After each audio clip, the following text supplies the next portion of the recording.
జీవం గల దేవుని సంఘములో అంటే ఆయన మందిరంలో జనులు ఎలాగో నడుచుకోవాలి, ఎలా ప్రవర్తించాలి, ఎలా బిహేవ్ చేయాలి అనే విషయాల్ని మనము స్టడీ చేస్తూ ఆ, మరి జనులు నడుచుకోవాలి, సంఘంలో జనులు నడుచుకోవాలి అని అంటే అసలు ఆ నడుచుకోవాల్సిన సంఘం ఏంటో తెలుసుకోవాలి మొదట అని మనము మొదలుపెట్టాం. సంఘం ఏంటి అని అంటే మొట్టమొదట అది దేవుని ఇల్లు, the house hold of God. And రెండవది దేవుని యొక్క సన్నిధి యొక్క నివాస స్థలము. మూడవది ఆ సంఘము సత్యమునకు స్తంభమును ఆధారం అయ్యింది. కాబట్టి జనులు ఎలా నడుచుకోవాలి అని అంటే దేవుని ఇంటి వలె, అంటే ఇంటిలో కుటుంబంలో ఏముంటాయి? బాధ్యత ఉంటుంది, క్రమశిక్షణ ఉంటుంది, ఒక యజమాని ఉంటాడు.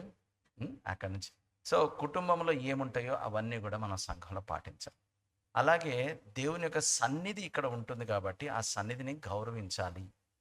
ఆ సన్నిధి ఎక్కడ ఉంటుంది? ఇద్దరు ముగ్గురు నా నామమును ఎక్కడ కూడి ఉంటారో, కాబట్టి దేవుని ప్రజలు ఉంటారు కాబట్టి వాళ్ళతో కూడా వాళ్ళ పట్ల కూడా మనము ప్రేమతోటి మర్యాదగా గౌరవంగా మనం ప్రవర్తించాలి. అండ్ మూడవది, ఈ సంఘము సత్యానికి స్తంభమును ఆధారం కాబట్టి సంఘము సత్యాన్ని నిలబెట్టడానికి దేవుడు ఏర్పాటు చేసుకున్నటువంటి ఒక ఎంటిటీ లాగా పనిచేయాలి. మొదటి తిమోతి పత్రిక పరిశీలనలో మనం చూస్తున్నప్పుడు పౌలు తిమోతి గురించి మాట్లాడాడు, అబద్ధ బోధకుల గురించి మాట్లాడాడు, అలాగే సంఘంలో ఉన్నటువంటి నాయకుల గురించి మాట్లాడాడు, స్త్రీల గురించి మాట్లాడాడు, పురుషుల గురించి మాట్లాడాడు, యవనస్తుల గురించి మాట్లాడాడు, నాయకుల గురించి మాట్లాడాడు, యజమానుల గురించి మాట్లాడాడు, దాసుల గురించి మాట్లాడాడు, ధనవంతుల గురించి మాట్లాడాడు. వాక్యంలో నుండి దారి తప్పిపోయి భ్రష్టులైపోయిన వారిని చూసి నువ్వు జాగ్రత్తగా ఉండు అని తిమోతితో కూడా మాట్లాడాడు. ఈ విషయాలన్నీ కూడా మనం పరిశీలనలో చూసాం. ఇప్పుడు మనం ఏం చేసామంటే మొదట అసలు సంఘం ఏంటో మనం తెలుసుకున్న తర్వాత సంఘంలో జనరల్ బిలీవర్స్, సామాన్యమైనటువంటి ప్రతి విశ్వాసి కూడా ఎలా ప్రవర్తించాలో మనం మొదట నేర్చుకున్నాం. ఆ తర్వాత నాయకులు ఎలాగా ప్రవర్తించాలో మనం నేర్చుకున్నాం. ఈరోజు సంఘములో పురుషులు ఎలా ప్రవర్తించాలో అది మనం నేర్చుకుంటాం. జీవము గల దేవుని సంఘములో అనగా దేవుని ఇంటిలో, దేవుని మందిరములో జనులు ఎలాగ ప్రవర్తించాలి, ఆ జనులలో పురుషులు ఎలాగ ప్రవర్తించాలి ఈరోజు మనం నేర్చుకుందాం. కాబట్టి స్త్రీలు అంటే వాళ్ళ ప్రసంగం మాకు కాదనమాట అనుకోకండి. మీరు కూడా పురుషుల్ని చూస్తూ ఉంటారు కాబట్టి ఓహో పురుషులు ఇలా ఉండాలా అని మీకు కూడా అర్థం కావాలి. పిల్లలతో కౌన్సిలింగ్ చేసేటప్పుడు తల్లిదండ్రులు కూడా వచ్చి కూర్చోవాలి, తల్లిదండ్రులతో మాట్లాడేటప్పుడు పిల్లలు కూడా వచ్చి కూర్చోవాలి. మ్యారీడ్ కపుల్ గురించి మాట్లాడేటప్పుడు పెళ్లి కాబోయే పిల్లలు కూడా ఉండాలి, పెళ్లి కాబోయే పిల్లలతో మాట్లాడేటప్పుడు మ్యారీడ్ కపుల్ కూడా ఉండాలి. ఇది మంచిది, ఇది ఏం ప్రాబ్లం లేదు. కాబట్టి స్త్రీలు వెళ్ళిపోకండి, చెప్తానే ఉన్నాను, కొందరు స్త్రీలు లేచి వెళ్ళిపోతున్నారు. అమ్మ వెళ్ళకండి. Okay, thank you. Okay, right. So ఈరోజు మనము మన కీ టెక్స్ట్ మొదటి తిమోతి పత్రిక 2వ అధ్యాయము 8వ వచనం నేను చదువుతున్నాను. బైబిల్లో పురుషుల గురించి ఏముంది అని మీరు ఒకవేళ గనక మీరు బాగా పరిశీలన చేయాలని గనక మీరు ఆలోచిస్తే ఏమున్నాయో ఆ కొన్ని పాయింట్స్ మనము కవర్ చేద్దాం. ఏమండి పురుషులారా, మీకు చెప్తుండగా ఎట్ ద సేమ్ టైం నేను కూడా మీ వంటి ఉప్పు కారాలు తింటున్నా, ఈస్ట్ గోదావరి రక్తం ప్రవహిస్తున్న, ఈస్ట్ గోదావరి నీళ్లు తాగిన పురుషుణ్ణే. ఏ పురుషుడు కూడా రోల్ మోడల్ కాదు, ఒకే పురుషుడు రోల్ మోడల్. ఆ పురుషుని వైపు చూద్దాం మనం ఈరోజు. సో ఈరోజు బైబిల్లో ఏముంది పురుషుల గురించి ఏముంది, కొన్ని విషయాలు చూడడానికి ప్రయత్నం చేద్దాం. మనం మన కీ టెక్స్ట్లోకి వెళ్దాం. దయచేసి అందరూ తెరవకపోయినా పురుషులు మాత్రం బైబిల్ తెరుద్దాం. ఈరోజంతా పురుషుడు సండే చదువుదాం. 2వ అధ్యాయం 8వ వచనం. కావున, ఎందుకు కావున అంటున్నాడు అని అంటే ముందు 7 వచనాలు రాశాడు. ఓకే, ఈ 7 వచనాల కంటే ముందు 20 వచనాలు రాశాడు మొదటి అధ్యాయంలో. రాసి ఇదంతా చెప్పి ఏమంటాడంటే, అయ్యా పాస్టర్ గారు ఇవన్నీ కూడా క్రమంలోకి రావాలంటే, అంటే 2వ అధ్యాయం మొదట్లోనే ఏమంటాడంటే మనమందరము ఏంటి, మనందరి గురించి మాట్లాడుతున్నాడు. మనమందరం కనుక కుదురుగా ఉండాలి అని అంటే కావున ఎవరు రెస్పాన్సిబిలిటీ తీసుకోవాలంటున్నాడు? మనమందరము సంపూర్ణ భక్తియు మాన్యత కలిగి నెమ్మదిగాను సుఖముగాను జీవించినట్లు మీరు ప్రేయర్ అనేటటువంటి ఒక మూమెంట్ని తీసుకురావాలండి అని చెప్పి, మరి ప్రేయర్ అనే మూమెంట్ని తీసుకురావాలి. కావున ఈ రోజు నుంచి ఒక చిన్న అమెండ్మెంట్ చేద్దాం. మన చర్చ్లో ప్రేయర్ డిపార్ట్మెంట్ని పురుషులు చేపట్టాలని ఒక ప్రతిపాదన తీసుకొస్తున్నాను నేను, విచ్ ఇస్ వెరీ బిబ్లికల్. ఒక పాస్టర్ గారికి ఒక సంఘ స్థాపకుడు ఒక బాధ్యత చెప్పాడు. ఏంటి అని అంటే, మనమందరము సంపూర్ణ భక్తియు మాన్యతయు కలిగి నెమ్మదిగాను సుఖముగాను జీవించాలంటే ప్రార్థన నేర్పించండి పాస్టర్ గారు జనాలకి. కాబట్టి ప్రార్థన నేర్పాలి కాబట్టి కావున ప్రార్థన చేయు స్త్రీలను లేవనెత్తుడి అని రాయలా. ఏం రాశాడు? ఈ మాట పురుషులందరం చెప్దాం. కావున ప్రతి స్థలమందు పురుషులు ప్రార్థన చేయవలనని కోరుచున్నాను. నెక్స్ట్ వీక్ ఇక్కడ ఎవరైనా స్త్రీ వచ్చి మనం ప్రార్థన చేసుకుందామండి అని అనకూడదు. ప్రతి స్థలమందు పురుషులు ప్రార్థన చేద్దాం అంటే స్త్రీలు ఇప్పటి నుంచి ప్రార్థన చేయకూడదా అని మళ్ళీ కొర్రి పెట్టకండి. ప్రార్థన వ్యక్తిగతంగా ప్రతి విశ్వాసి చేసుకుంటారు, అది వేరే విషయం. కానీ పరిచర్యలోకి వచ్చేటప్పటికి ఏమంటున్నాడంటే, పురుషులారా మీరు ఫస్ట్ ప్రార్థన అనగానే మీరు ఫస్ట్ రండి. ఎక్కడెక్కడ? ప్రతి స్థలమందు. ఒక గృహకుడికి వెళ్ళాం ప్రార్థన చేద్దాం అనగానే ఎవరైనా ఒక పురుషుడు చేయాలి. బహిరంగ సభ ఉంది ప్రార్థన చేసుకుందాం ఇప్పుడు అనగానే ఒక పురుషుడు చేయాలి. సంఘంలో ఒక పురుషుడు చేయాలి. కుటుంబములో ప్రార్థన మొదట పురుషులు చేయాలి. అంటే ఇంట్లో మొదట ఎవరు నిద్ర లేవాలి? పురుషుడు లేవాలి. పురుషుడు నిద్ర లేచి పక్కన పడుకున్న స్త్రీని కాలుతో ఒక తన్నుదన్ని కాఫీ అనకూడదు. పురుషుడు స్త్రీ కళ్ళు నలుపుకొని ఇలా చూసేసరికి స్త్రీ కళ్ళు నలుపుకొని ఇలా చూసేసరికి పురుషుడు ఆ మంచం పక్కన మోకారేసి కుటుంబం కోసం, సంఘం కోసం, సమాజం కోసం, దేవుని రాజ్యం కోసం మొరపెడుతూ కనబడాలి. అట్టి పురుషునికి స్త్రీ నెమ్మదిగా లేచి కిచెన్లోకి వెళ్ళి వేడివేడి కాఫీ పెట్టుకొని చల్లని మంచినీళ్ళ సీసా ఫ్రిడ్జ్లోంచి తీసుకొని వచ్చి మా ఆయన ప్రార్థన ఎప్పుడు అయిపోద్దా అని గజ గజ వణుకుతా వెయిట్ చేస్తుంది. చూడండి, మీరు ట్రై చేయండి, చేయకపోతే చూడండి. అయిపోగానే ప్రేయర్ అయిపోయిందండి, మీరు కాఫీ తాగి వెళ్ళండి, ఇక నేను చేసుకుంటాను అని ఫాలో అవుతుంది. యాదవ మోహందాన, దరిద్ర మోహందాన, కుటుంబం సర్వనాశనం అయిపోతుంది, వ్యాపారం దెబ్బ అయిపోతుంది, నాకు ఆరోగ్యం పాడైపోయింది. ప్రార్థన చేస్తున్నావా? ఏమన్నా ఇంటి గురించి ఏమన్నా ప్రార్థన చేస్తున్నావా? ఏమన్నా ప్రార్థన చేస్తున్నావా అని తిట్టమని లేదు ఇక్కడ, నువ్వు ప్రార్థన చెయ్యమని ఉంది. కావున చెప్దాం అందరం, పురుషులందరం చేద్దాం. కావున పురుషులు ప్రతి స్థలమందు చేతులెత్తి ప్రార్థన చేయవలని చేతులు జోడించి మనవి చేయుచున్నాను. అరే, నీ కుటుంబం గురించి నీ దేవునితో నువ్వు మాట్లాడకపోతే ఆ కేస్ ఫైల్ నువ్వు దేవుడి దగ్గర తీసుకెళ్ళకపోతే ఎలాగండి?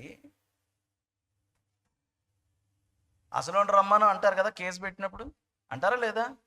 మన ఫ్యామిలీ ఫైల్ మనం తీసుకెళ్ళకుండా మన భార్యను తీసుకెళ్ళమంటే ఎట్లా? అసలు యాక్సిడెంట్ చేసిన రమ్మని అంటాడా లేదా దేవుడు? అదనమాట దాని అర్థం. ఓకే, సో ఏం జరుగుతుందనంటే సంఘాల్లో మనం ఏం చూస్తామంటే we see active women, committed elders, faithful prayer warriors, but passive men. ఎక్కడ చూసినా మనకి ఏం కనబడతారంటే, ఏ కూటాల్లో చూడు ఆడోళ్ళు. కొన్ని చోట్లకి వెళ్తే ఇది స్త్రీల సమావేశమా లేకపోతే లీడర్షిప్ కాన్ఫరెన్స్ అర్థం కాదు. ఎందుకంటే ప్రతిదానికి పొలోమని దేవుడా అంటే ఎవరు పరిగెడతారు దేవుడి సన్నిధికి? ప్రేయర్ మీటింగ్ అయితే ఎవరు వస్తారు? స్త్రీలే. బైబిల్ క్లాస్ అయితే ఎవరు వస్తారు? స్త్రీలే. యాక్టివ్గా ఉండేది ఎవరు చర్చిలో? స్త్రీలే. పురుషులు మాత్రం చాలా చాలా చాలా చాలా ప్యాసివ్గా, అంటే పేలవంగా, ఏమీ చురుకుదనం లేకుండా ఉంటారు. అందుకే పౌలు రాస్తున్నాడు ఈ మాట. కావున ప్రతి స్థలమందు పురుషులు కోపమును, అంటే వెంటనే పురుషులకు వచ్చేది ఏంటిది? ఇదే ఇది కాక ఇంకోటి ఏమొస్తుంది పురుషులకి? సంశయమును. ఫస్ట్ కోపము, తర్వాత సంశయం. ఇవి మీకు ఆటోమేటిక్గా ఉంటాయి అమ్మా. స్త్రీలకు ఏముంటాయి? బాహ్యాలంకారము అనేటటువంటిది ఆటోమేటిక్గా. మీకు చెప్పాలి ఎవడన్నా? జడలు అల్లుకొనుటయు, మిగుల విలువ గల వస్త్రములు వేసుకొని, మీకు ఏమన్నా చెప్పాలి ఎవడన్నా? అంటే నేను తప్పు పట్టట్లేదు నేను మిమ్మల్ని, కానీ నేను ఏమంటున్నానంటే మీకు ఆ కళలు చెప్పకుండానే ఉంటాయి. జడలు అల్లుకొనుటయు, బాహ్య అలంకారం చేసుకొనుటయు, మిగుల విలువ గల వస్త్రములు ధరించుకొనుటయు, ఆ బంగారు ఆభరణములు పెట్టుకొనుటయు, ఇవి మీకు చెప్పక్కర్లేదమ్మా, అవి చెయ్యండి కానీ అని వేరే చెప్తున్నాడు. అలాగే పురుషులకి ఏం చెప్తున్నాడంటే, మీకు ఒంటి కాలి మీద లేచి కోపం ఎలాగో మీకు ఉంటుంది, ముక్కు మీద కోపం ఉంటుంది, ప్రతిదానికి సంశయాలు ఉంటాయి, అవి ఉంటాయి. అవి నేను కొత్తగా మీరు నేర్చుకోమని నేను చెప్పక్కర్లేదు, కానీ వాటిని కొంచెం పంటి కింద అణిచిపెట్టి మాని చేయాల్సింది చేయండి అబ్బా అని చెప్తున్నాడు అనమాట. పురుషులు కోపమును సంశయమును లేనివారై పవిత్రమైన చేతులెత్తి, ఈరోజు ఒక్కొక్క పదాన్ని మనం చూస్తాం. కోపము, సంశయము, పవిత్రమైన చేతులెత్తి ఏం చేయాలంటే ప్రార్థన చెయ్యాలి. 4 అంశాలు మీ ముందు ఉంచాను నేను. So God is not merely looking for strong men physically, successful men financially, influential men socially. No. God is looking for spiritually mature men. ఎందుకంటే పురుషులు అనగానే ఫస్ట్ కనబడేది ఫిజికల్గా strong and financially successful and socially influential. ఇవి పురుషులకి మామూలుగానే కలుగుతాయి. కానీ దేవుడు ఏం చూస్తున్నాడంటే spiritually mature. I say spiritually mature.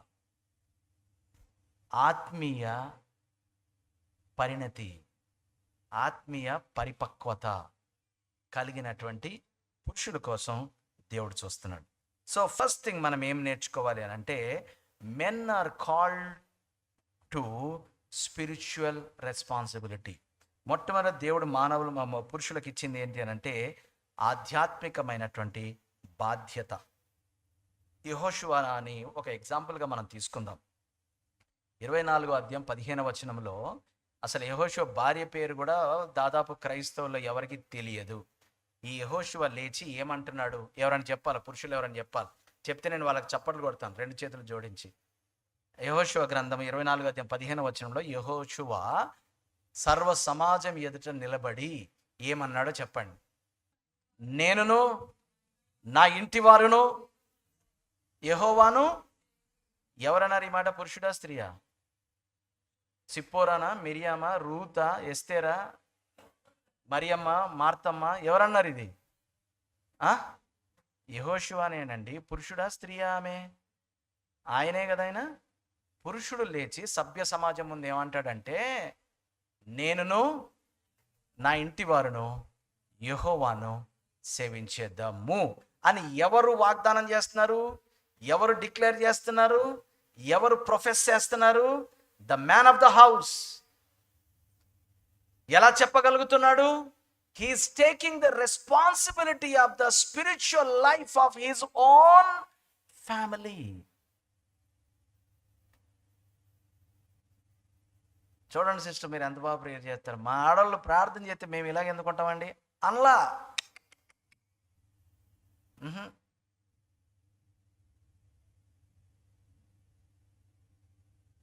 ప్రార్థన అనగానే ముసుగు, సిస్టర్, మోకాలు, కన్నీళ్ళు.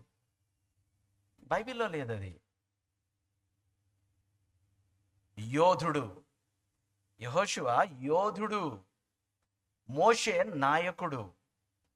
యోధుడు నిలబడి సర్వ సమాజం ఎదుట నిలబడి అంటున్నాడు, మీ ఇష్టం, మీరు ఎలాగన్నా పోండి, నేనును నా ఇంటి వారును. అంటే I will take the responsibility of spiritual life for my family.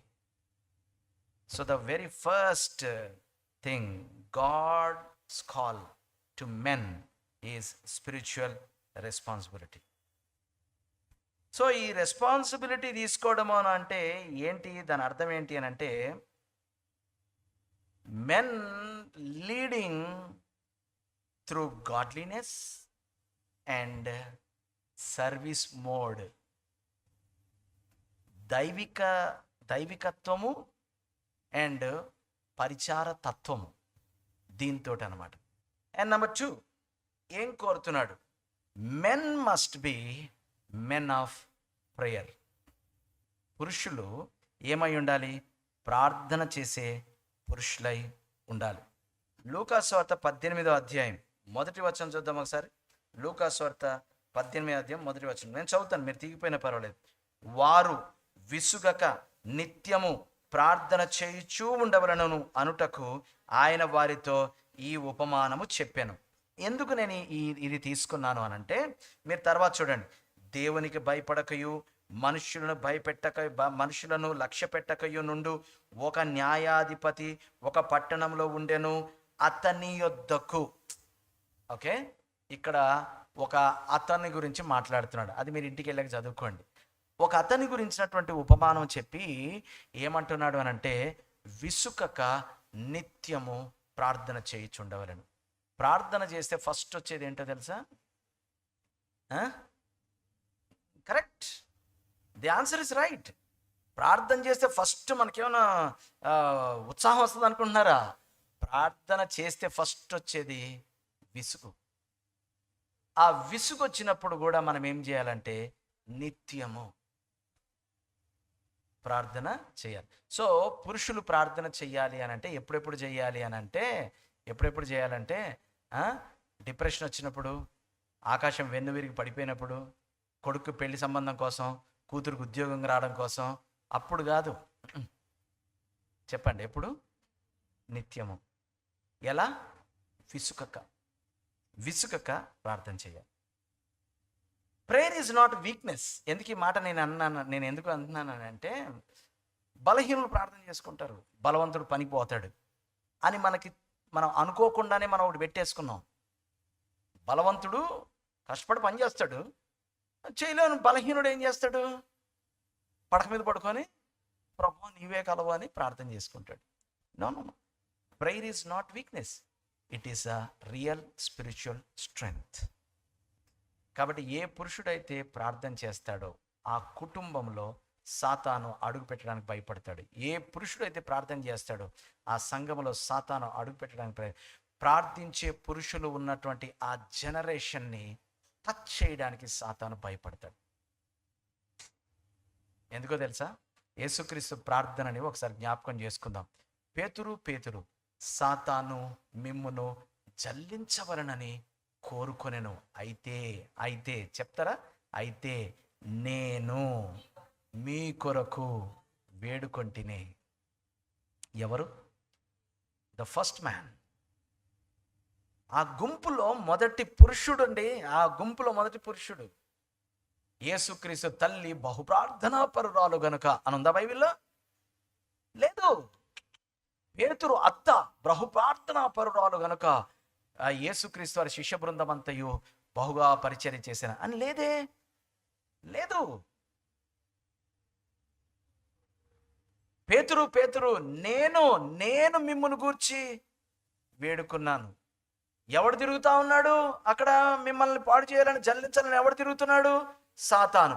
నేను ప్రేయర్ చేయడం వల్ల ఏమైంది? అక్కడ అడ్డుకట్టేసాను నేను. ఏ పురుషుడు ప్రార్థన చేస్తాడో, ఏ కుటుంబంలో అయితే పురుషుడు ప్రార్థన చేస్తాడో ఆ కుటుంబాన్ని సాతాను జల్లించడానికి భయపడతాడు. ఏ సంఘంలో అయితే పురుషులు ప్రార్థన చేస్తారో ఆ సంఘాన్ని సాతాను జల్లించడానికి భయపడతాడు. మన జనరేషన్లో ప్రార్థన చేసే పురుషుడు ఉంటే, నేను మాట్లాడుతున్నాను, ప్రార్థన చేసే పురుషుడు ఉంటే, క్రైస్తవ సాక్ష్యాలన్నీ వింటాం కదా. మేము ఈరోజు ఇలా ఉన్నామంటే అంత మా అమ్మగారి. క్రైస్తవ సాక్ష్యాల్లో ఎక్కడన్నా నాన్నగారి ప్రార్థన విన్నారా? మీరు విన్నారా? నేనైతే వినలేదు. నేను బాలుడనై ఉంటిని, ఇప్పుడు వృద్ధుడనవుచున్నాను, కానీ ఎన్నడను ఎవరును ఎక్కడయు మా తండ్రి ప్రార్థన వలన మేము ఈరోజు ఇలా ఉన్నామని సాక్ష్యం చెప్పుట నేను విని ఉండలేదు అని నేను రాయాలి ఒక కీర్తన. అంతా మా తల్లిగారి ప్రార్థన అండి, అంతా మా తల్లిగారి ప్రార్థన అంటారు. ఎప్పుడైనా తండ్రి గారు. మరి ఇదేం చెప్తుంది? ఈ టెక్స్ట్ బుక్ ఏం చెప్తుంది అంటే ఎంత టాక్టికల్గా మనము వాక్య విరుద్ధంగా వెళ్ళిపోతున్నాం, ఎంత కన్వీనియంట్గా మనము బైబిల్కి వ్యతిరేకంగా ప్రవర్తిస్తున్నాం. పొద్దుననగా నేను నీకు చెప్పి వెళ్ళాను, ప్రార్థన చేసావా? చెయ్యవు నువ్వు. అందుకే నా వ్యాపారం దెబ్బ అయిపోయింది. నువ్వు కదా చేసుకొని వెళ్ళాలి. ఈజీగా బ్లేమ్ వేసేస్తారు స్త్రీల మీద. ఏమంటే నేను పాండవ పక్షపాతిని కాదు, లెఫ్టిస్ట్ని కాదు, రైటిస్ట్ని కాదు, లేదా స్త్రీ పక్షపాతిని కాదు, నేను ఏ పక్షపాతిని కాదు. ఈరోజు పురుషుల గురించి మాట్లాడుతున్నాను అంతే. రెడీగా ఉండండి, వచ్చే వారం స్త్రీలను వేసుకుందాం. ఓకే, స్త్రీలందరూ ఆబ్సెంట్ అవుతారు ఏంటి? మరికొందరు స్త్రీలను పోగు చేసుకొని తీసుకురండి. ఈరోజు స్త్రీల గురించి మాట్లాడతాడంట, నువ్వు ఖచ్చితంగా రావాలని రండి. సో బైబిల్లోంచి ఉదాహరణ చెప్పమంటారా? మోషే చేతులెత్తినంతసేపు ఏం కలిగింది? విజయం. పురుషులారా, మనం చేతులెత్తినంతసేపు శత్రువు మన కుటుంబాన్ని ముట్టుకోలేడు. చేతులు దింపుతుంటే ఏమైంది? ఓడిపోతున్నారు. నేను బైబిల్లోంచి ఒక ఎగ్జాంపుల్ కూడా ఇస్తున్నాను. నేను మీకు ఇందాక యెహోషువది ఇచ్చాను, మోషేది ఇస్తున్నాను. And men must lift. ఏ చేతులు? గట్టిగా చెప్తారు ఒకసారి. పవిత్రమైన చేతులు. చేతులతో మనం ఏం చేస్తాం చెప్పాలి? చేతులతో ఏం చేస్తాం? గట్టిగా చెప్పంటారా? చప్పట్లు కొడతామని మరీ పరిశుద్ధంగా చెప్పకండి. చేతులతో ఏం చేస్తామంటే చప్పట్లు కొడతాం అంతే. చేతులున్నది ఎందుకు అని అంటే పని చేయడానికి. మీకు ఎలా తెలుసానంటే బైబిల్ చదవండి. బైబిల్లో ఉంది, కీర్తన 105 ఇఫ్ ఐఎమ్ గెస్. వాటికి కనులుండి చూడవు, చెవులుండి వినవు, నోటితో మాట్లాడవు, చేతులుండి పని చెయ్యవు, కాళ్లతో నడిచిపోవు. ఎవరు? విగ్రహములు. అక్కడ మనకి ఏమర్థమవుతుంది? కళ్ళు ఉన్నాయి చూడడానికి, చెవులు ఉన్నాయి వినడానికి, నోరు ఉన్నది మాట్లాడడానికి, చేతులు ఉన్నవి. చేతులతో ఏం చేయాలి? పని చేయాలి. ఏమంటున్నాడంటే ఎవరికైనా 21 సంవత్సరాలు దాటిన తర్వాత ఇంట్లో కూర్చొని తినకూడదు, లేదా డబ్బులు తేయడం కోసం దొంగతనం చేయకూడదు. కానీ వాడు నెమ్మదిగా ఏం చేయాలి? చేతులతో కష్టపడి పని చేయ నేర్చుకొనవలెను అని ఉంది. పని ఊరికినే రాదు. ఎరా పని చేయవేంట్రా అంటే నాకు ఏ పని రాదు అని రాదు. మరి పని ఏం చెయ్యాలి? నేర్చుకోవాలి. నేర్చుకోవడానికి ఏం చేయాలి? కష్టపడాలి. కష్టపడకుండా పని రాదు. కష్టపడకుండా నేర్చుకోలేం, నేర్చుకోకుండా పని చేయలేం. పని అంటే మరి అంత serious issue. This is very serious. పని చేయాలి అని పని చేయడానికి దేవుడు చేతులు ఇచ్చాడు. ఆ పని చేయాలంటే నేర్చుకోవాలి, నేర్చుకోవాలంటే కష్టపడాలి.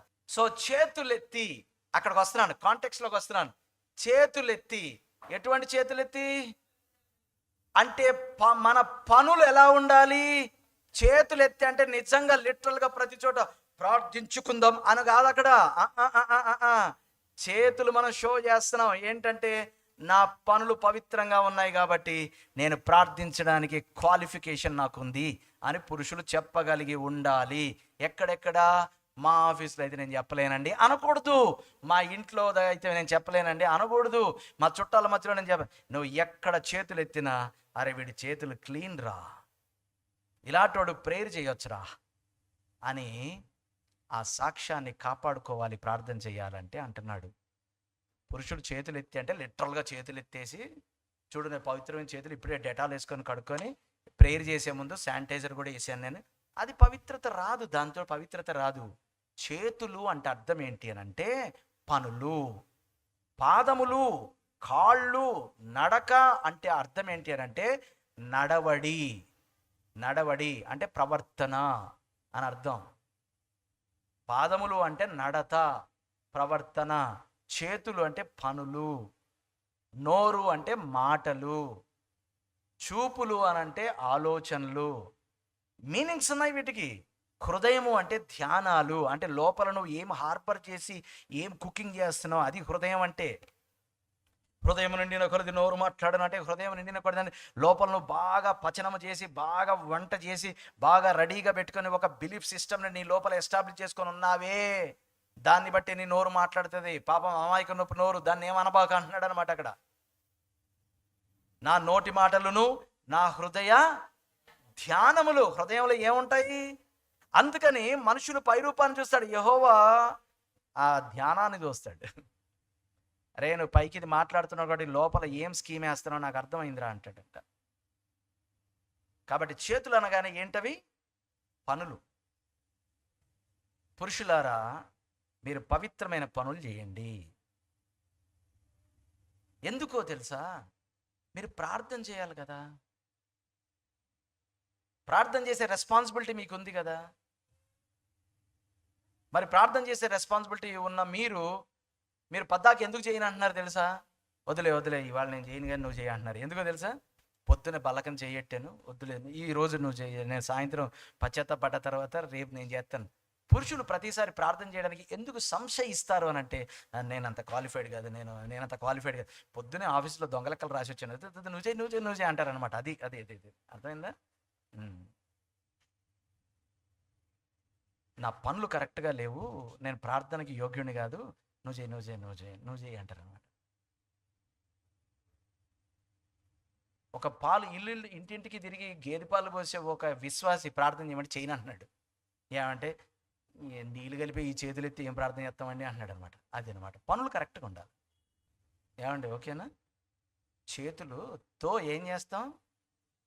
దొంగ రిపోర్ట్లు, దొంగ లెక్కలు, చెయ్యని చేసినట్టు, ఎవడో చేసినవి మనం చేసినట్టు చికి అని కొట్టేసి, కింద ప్రిపేర్డ్ బై అని నా పేరు కొట్టేసి, అమ్మయ్య సబ్మిట్ చేసాను, మొత్తం నా కింద ఉన్న టీం అంతా పనిచేసిన దాన్ని నాదే ఈ పని అని పై వాళ్ళకి పంపించాను.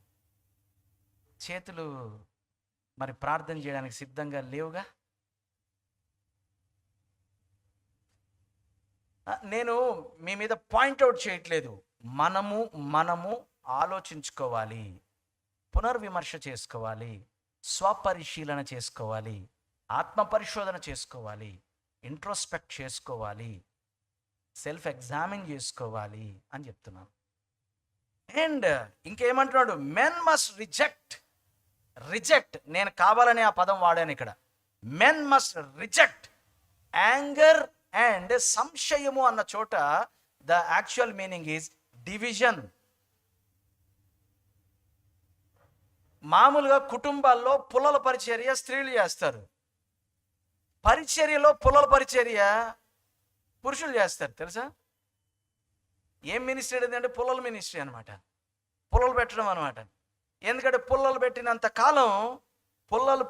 కాలం ఐఎమ్ సేఫ్, నాకు ఎగ్జిస్టెన్స్ ఉంటుంది అనమాట. నేను పుల్లలు పెట్టినంత కాలం నేను బతికి బట్టకట్టొచ్చు. అత్తకి కోడలకి మధ్యలో పుల్లలు పెట్టాలా, మా భార్యకి బామ్మర్దులకి మధ్యలో కూడా పుల్లలు పెట్టాలా. అప్పుడు నేను ఏమవుతానంటే అందరి వాడిని అవుతానమాట. పుల్లల పరిచర్య అనమాట ఇది. సో ఏమంటా అంటే, పురుషులారా ఈ పుల్లల పరిచర్య పెట్టబాకండి. ఇక మాలాంటి వాళ్ళు అయితే ఇక మా మినిస్ట్రీ ఇది ఒక స్పెషల్ కాలింగ్ అండి. అంటే పాస్టరు అపోజల్ ఎట్లా ఉంటుందో పుల్లల కాలింగ్ ఒకటి ఉంటుంది. ఇది పుల్లలు పెట్టి బతుకుతూ ఉంటారన్నమాట. మేము ఇంటికి వెళ్తాం, అరే థ్యాంక్ యూ నాన్న రాగానే ఒక గ్లాసు. కొందరు ఇంటికి వెళ్తాం, ఇప్పుడే వెళ్ళాం, పేరు ఎందుకులే, అంతసేపు కూర్చున్నాం కానీ ఒక గ్లాసు మంచినీళ్ళు, నువ్వు చూడు మంచినీళ్ళు ఇచ్చావు, మజ్జిగ ఇచ్చావు, పెరుగు ఆవడిచ్చావు, కనీసం ఇలాంటి అనగానే ఇక ఈయనకి ఈ వారం అంతా ఒకటే అసైన్మెంట్ ఏంటి? ముందు విజిటింగ్ వెళ్ళినోడు ఎవడు, మంచి ఫోర్ టేస్ట్ ఇచ్చి వెళ్ళేనేమో ఇంకా వెతుకుతూ ఉంటాడు, వాసన ఏ ఇంట్లోంచి వస్తుందా బిర్యానీ వాసన అని. ఇప్పుడు ఇది ఇలాంటోడా, ఇప్పుడు ఈ రెండేళ్ల మధ్యలో పుల్ల. పురుషులు పుల్లలు పెట్టడం మానేయాలి అది చెప్తున్నాడు అక్కడ. సంశయము అనే మాట ఒరిజినల్ లాంగ్వేజ్లో ఏముంది అంటే, డోంట్ కాజ్ రిజెక్ట్ డివిజన్స్. అంటే మనం ఫస్ట్ అలా మాట్లాడబాకు, అలా మాట్లాడితే అనవసరంగా భార్యాభర్తల మధ్యలో, రెండు కుటుంబాల మధ్యలో, వాళ్ళ అక్క తమ్ముళ్ళ మధ్యలో అనవసరంగా విభేదాలు వస్తే వద్దు, అట్లా మాట్లాడుకు, నాతో అన్నావు కానీ ఇంకో దగ్గర అనకు అని కంట్రోల్ చేయాల్సిన మొదటి వ్యక్తి పురుషుడై ఉండాలి.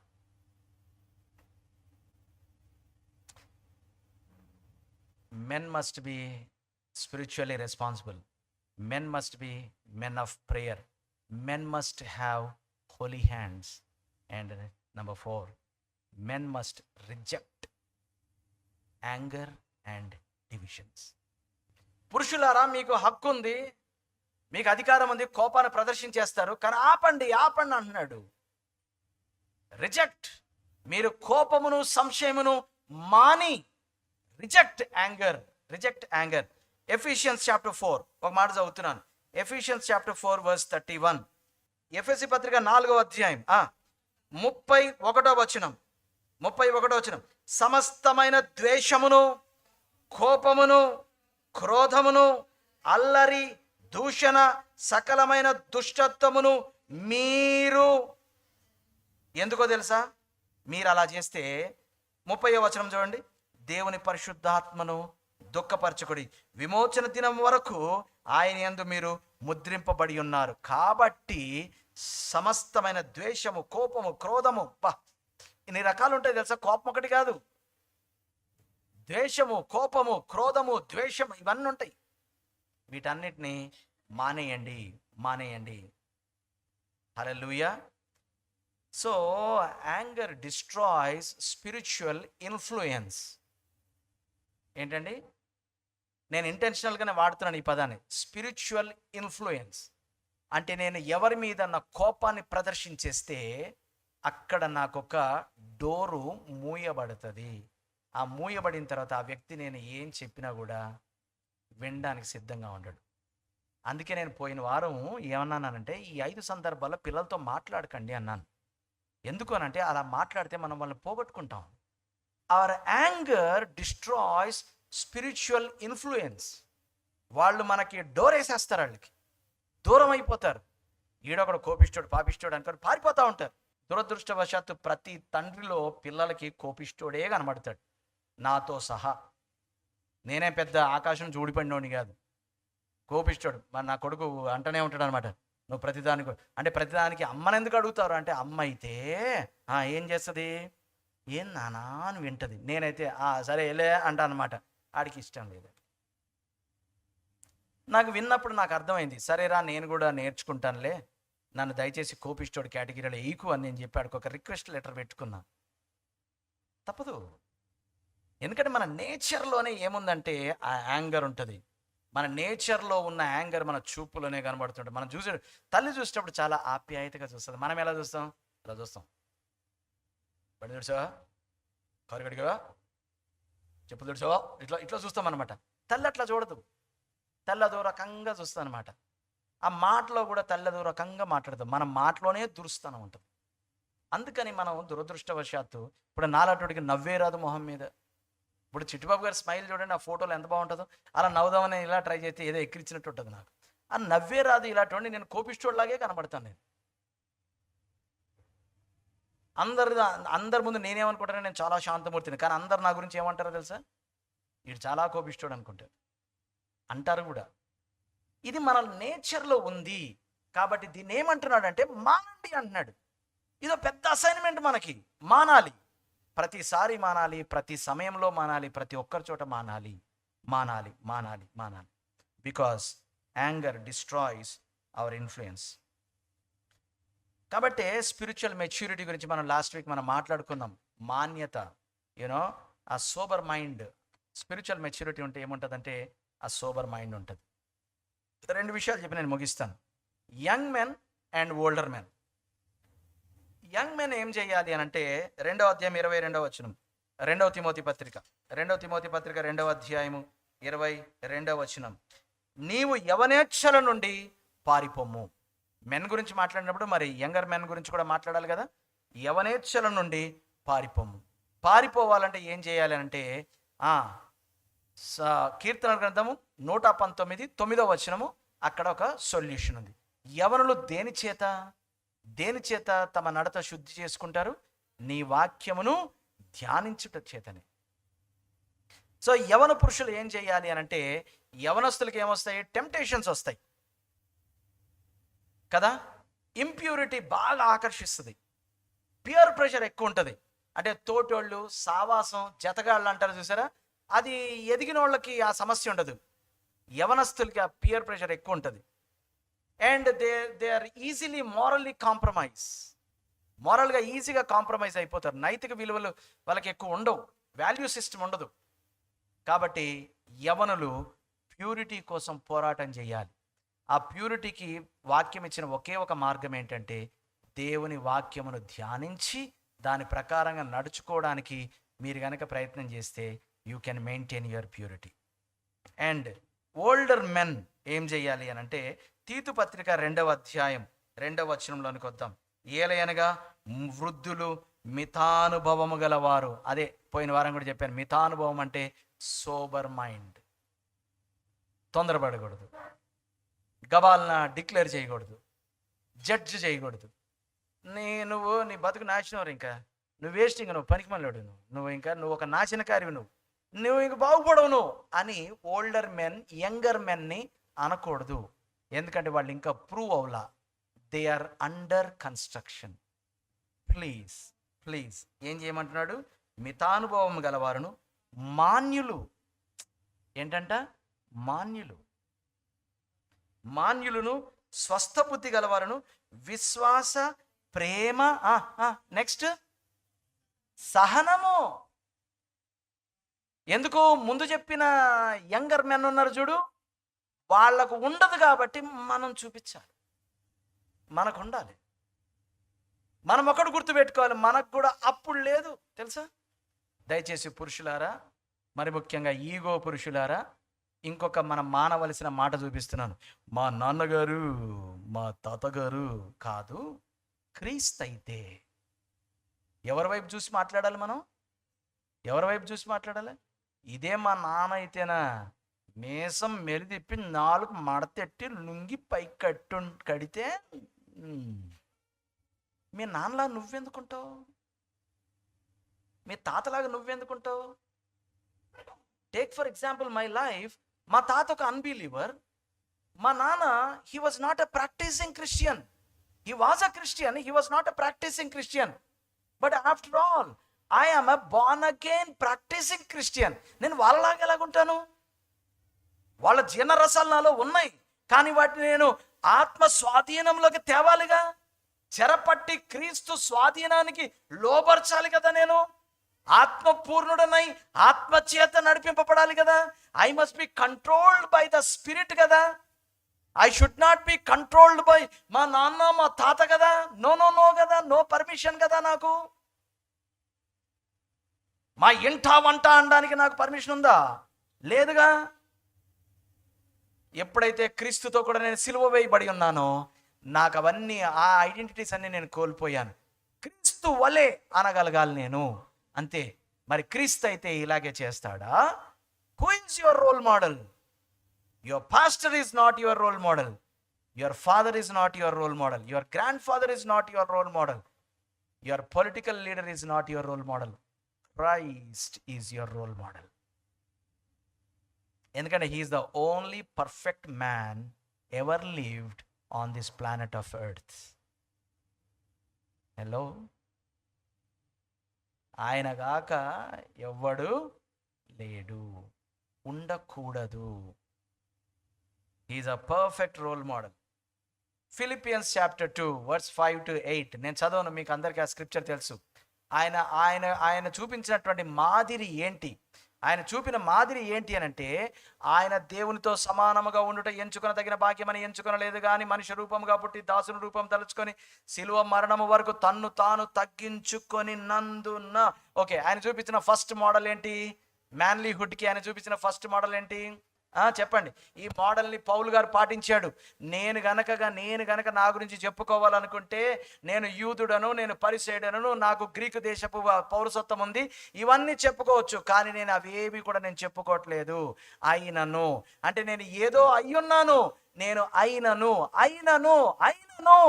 ఏం చేశాడు? తన్ను తాను. ఎవడో తగ్గిస్తే అది నీకు అవమానం, నిన్ను నువ్వే తగ్గించుకోవాలి.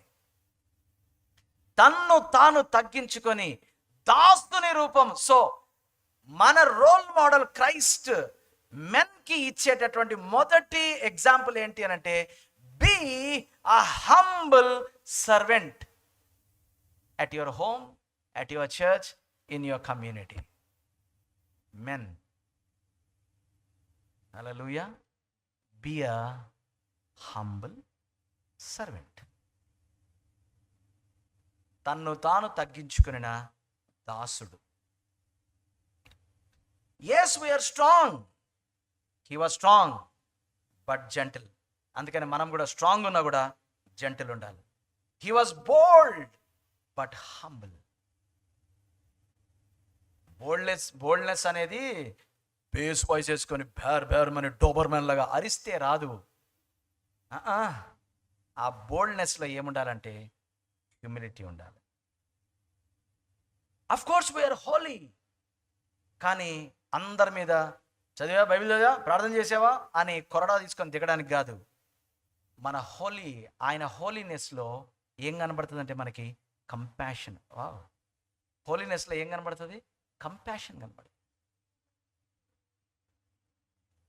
ఆయన స్ట్రాంగ్ బట్ జెంటిల్, ఆయన bold but humble, he was holy but compassionate.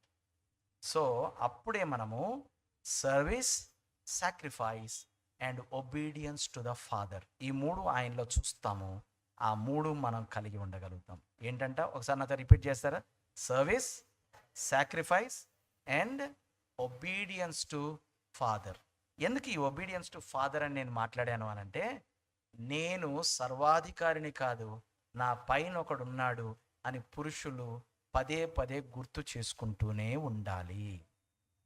నేను ultimate final authority in my family, in my church, in my community అనడానికి లేదు. నా మీద కూడా ఒకడున్నాడు, ఆయనకి నేను లెక్క ఒప్ప చెప్పుకోవాలి. యేసుక్రీస్తుని చూసినప్పుడు మనకు కనబడేవి ఇవి. ఫస్ట్ థింగ్, ఆయన ఒక సర్వెంట్ ఏం చేస్తాడు? సర్వీస్. సెకండ్ థింగ్, ఆయన హంబుల్ చేసుకున్నట్లు ఆయన అంటే సాక్రిఫైస్ చేశాడు. అండ్ మూడవది, తండ్రి యొక్క అధికారానికి లోబడి ఉన్నాడు. మన మీద కూడా క్రీస్తున్నాడు. ఇది మనం గుర్తుపెట్టుకోవాలి. నేను supreme, I'm final ultimate authority అని ఏ పురుషుడు కూడా గర్వపడడానికి వీల్లేదు. So my final statement, God is not merely seeking for capable men. Okay, capability is good, but he is seeking consecrated men. తమ్ము తాము అప్పగించుకొనిన దేనికి మళ్ళీ స్టార్టింగ్కి వెళ్తున్నాను. ఆ తోటను సేద్యం చేయడానికి. ఏంటే పద్దాక ప్రతి సంవత్సరం విత్తనాలు వేయాలా, ప్రతి సంవత్సరం దున్నాలా అని వ్యవసాయదారుడు ఎప్పుడన్నా విసుక్కుంటాడా? 3 నెలలకోసారి దున్నుతూనే ఉంటాడు. వ్యవసాయం అనేది ongoing, continuous, constant process. Consecration to submit, consecrate to sacrifice, consecrate your self to obey. So God is not just looking for capable men, but God is looking for consecrated men. తమ్ము తాము అప్పగించుకొనిన పురుషుల కొరకు చూస్తున్నాడు. దీనికి క్రీస్తే మనకు సరి అయిన మాదిరి. అట్టి కృప ప్రభు మనకు అనుగ్రహించునుగాక. తల వంచుకుందాం, ప్రార్థన చేసుకుందాం. తండ్రి, మీకు వందనాలు, స్తుతులు తెలియజేస్తున్నాం ప్రభా. నాయన, పురుషులమైన మాకు మీరే సరైన మాదిరి గనుక ప్రభా, మీ వైపు చూస్తూ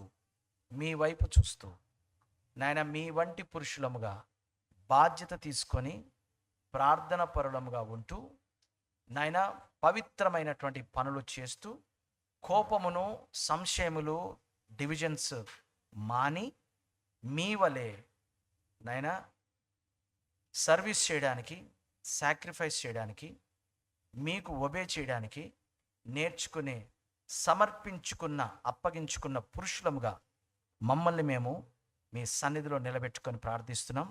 అట్టి కృప మీరు మాకు దయచేయమని యేసు నామమున అడుగుతున్నాను తండ్రి.